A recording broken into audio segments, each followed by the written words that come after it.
Kamusta mga bossing? Ngayon magkakabit tayo ng max speed display 260mm sa Honda Click version 3. Bali naka Boom X Max na yung ating customer, kaya 4 holes na yung disc na gagamitin natin sa kanya. Ito yung tinatawag nila na floating disc. Pero mga boss, ang max speed ay hindi talaga siya totally 100% na floating disc. Dahil nga mura lang siya, ay design lang na parang floating disc. Pero pag chinek nyo ng personal, yung disc ay diretso lang siya na plate, tapos nilagyan lang ng design. Hindi talaga siya floating, hindi siya nakalutang. Bali naka RCBE series caliper na itong customer natin. Kung bibili kayo sa aming online store ng max speed na 260mm na 4 holes para sa Honda Click version 2, version 3, version 4 ay may kasama na tong bracket. At dahil nga naka Boom X Max na yung customer natin, ay kailangan din magpalit ng bolt. Ito yung bracket na kasama pag bumili kayo ng max speed na disc. Color black siya. Pero kung gusto nyo naman ng mga CNC or silver or alloy, marami naman nabibila na bracket lang. Meron din naman kaming binibentang bracket lang sa online store namin.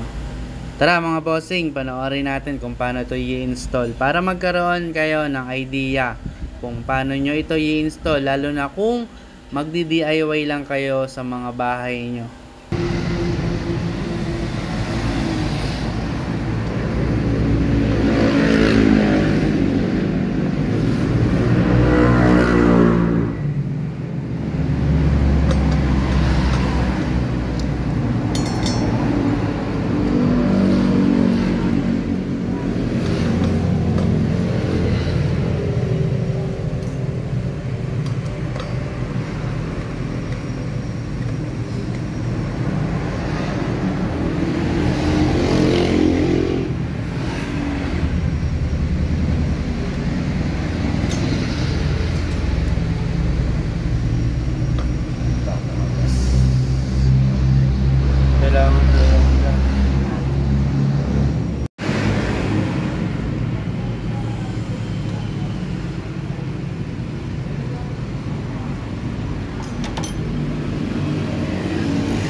Mga bossing, pwede rin yung stock na caliper nyo ha.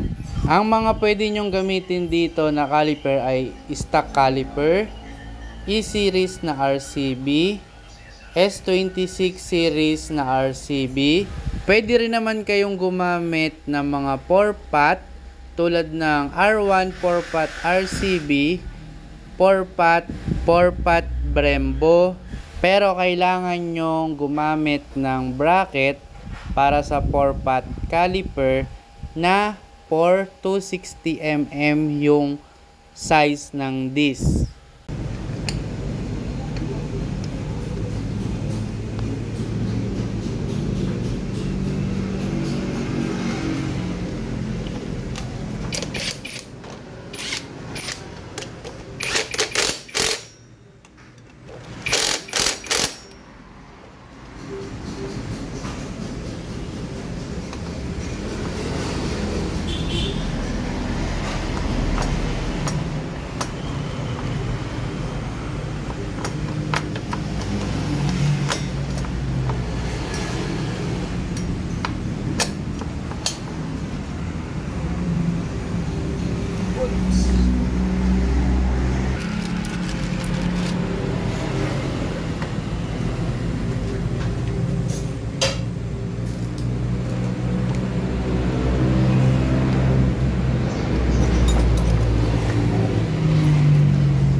Ito yung maliit na problema na ma-encounter nyo, especially kung magdi-DIY kayo, ay wala siyang play. Wala siyang play or hindi maganda yung pitment nung disc at nung bracket sa mags at sa caliper. May mga pagkakataon na pag nag-install kami ay maganda na talaga yung play. Kumbaga plug and play na, wala na kaming ginagawang adjustment. But this time, nakita nyo, nung inikot, ay masikip siya. Ngayon, meron tayong ilalagay. Yung ibang mga customer namin ay nagsasabi na sinasabi nyung iba, kapag ganyan yung problem, ay kailangan pa daw ipa-machine shop. Hindi po kasi lahat ng nag-i-install ay na-experience na yung ganyan or na-testing na yung ganitong mga technique kapag sumasayad. So nakita nyo mga boss, naglagay tayo ng isang washer doon para mas maging maganda yung play. Pero mga boss, sa mga may sensor, hindi pwede yung ganyan. Kung sira na yung inyong mga display at kailangan mo nang magpalit, mas re-recommend ko sa iyo yung ganito na 260 mm. Bukod sa maganda na, mas maporma, mag-i-improve pa kahit papano yung iyong brake system. Ilalagay ko na lang dyan sa baba yung link kung saan pwede kayong umorder sa amin. Dalawa mga bossing yung link na ilalagay ko. Isa ay sa TikTok at yung isa naman ay sa Shopee. Kung malapit ka naman dito sa aming shop, rumekta ka na bossing.